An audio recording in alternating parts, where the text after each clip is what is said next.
if you saw the game between the Cleveland Cavaliers and the Indiana Pacers, you have no choice but to conclude, like me, that sports as a whole is rigged. And I believe it was always rigged, but now that we have sports betting involved and so much money coming in on these games, there's some real manipulation at play.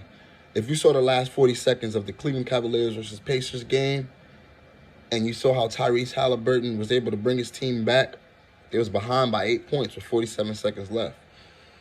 You think it's ironic that right after the polls came out of Tyrese Halliburton being the most underrated player in the NBA, he plays 2 lights-out games?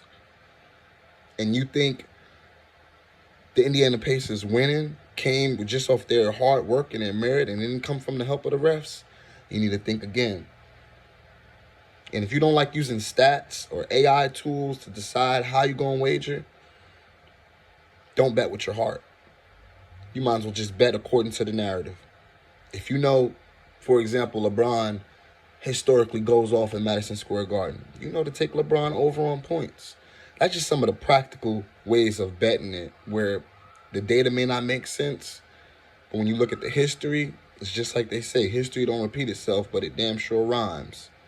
And when it comes to statistics, data, and averages, hitting average numbers, even if a player has a below average game, you have to know that the law of averages says they're going to return back to their baseline, which is their base average amount of points, rebounds, or assists that they usually get a game.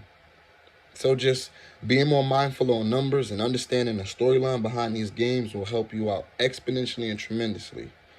And don't forget, only wager what you're willing to lose. Peace.